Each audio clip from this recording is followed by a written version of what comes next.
साईं बाबा के जो तरीके हैं वो भी बहुत ही अलग होते थे किसी भक्त को अपनी बात मनवाने के। एक बच्चे को बाबा ने एग्ज़ाम देने जाने से रोका।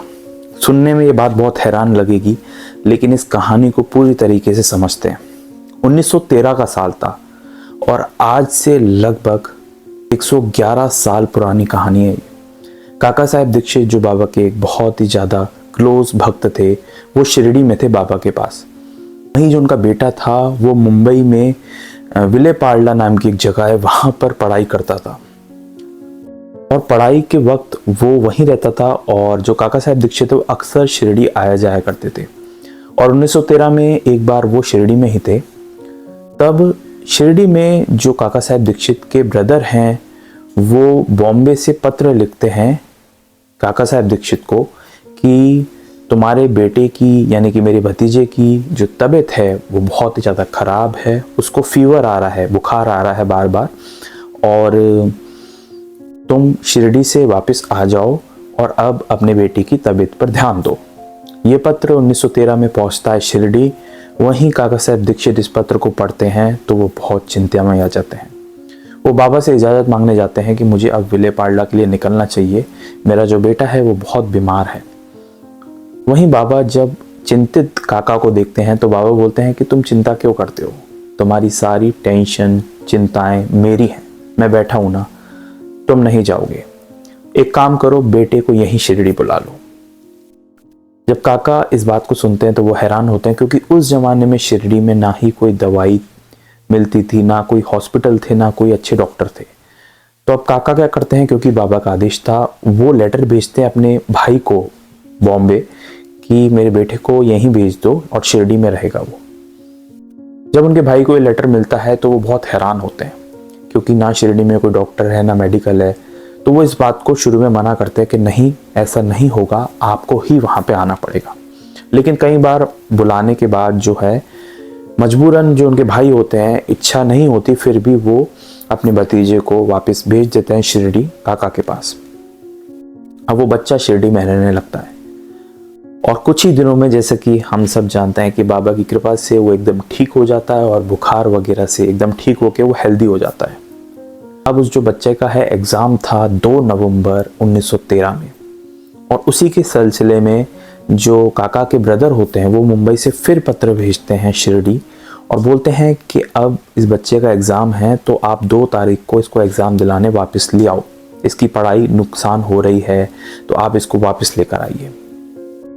वहीं काका और उनका जो बेटा है वो द्वारका माई में जाता है, बाबा के दर्शन करता है और बोलता है कि 2 तारीख का एग्ज़ाम है बाबा, इसे आशीर्वाद दो और अब हम चलते हैं।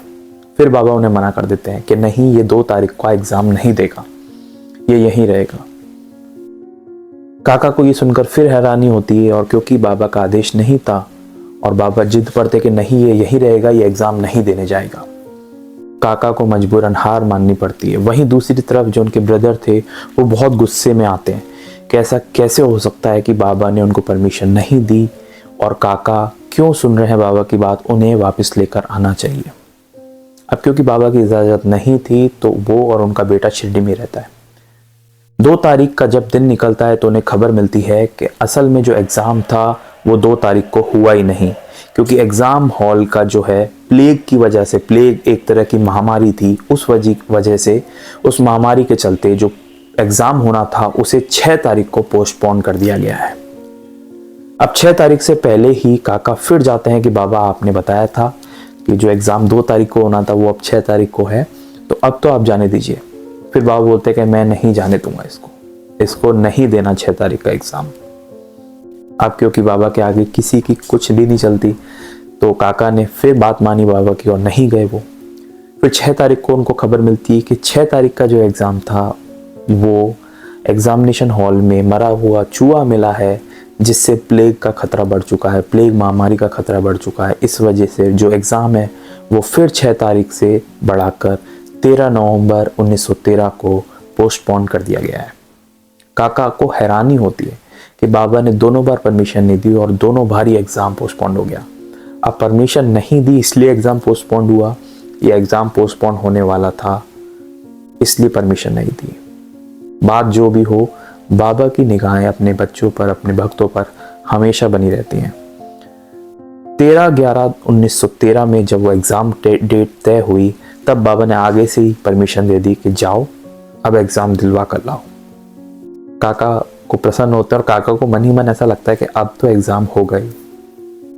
और काका अपने बच्चे को वापस लेके जाते हैं और एग्ज़ाम 13 तारीख को होता है और उसके बाद रिज़ल्ट आता है तो उनका बच्चा अच्छे अंकों से पास हो जाता है। तो देखा आपने बाबा का तरीके कितने मिस्टीरियस होते हैं और हर कोई व्यक्ति नहीं समझ पाता कि बाबा के कहने का अर्थ क्या है, और कई बार तो बाबा करना क्या चाहते हैं वो भी नहीं समझ पाता। लेकिन बाबा जो करना चाहते हैं उसमें भलाई आपकी और आपके परिवार की हमेशा होती है। उम्मीद है आपको ये कहानी समझकर बहुत अच्छा लगा होगा, और ऐसे ही ढेर सारी असली कहानियाँ इस चैनल पर अपलोडेड है जिन्हें आप सुन सकते हैं।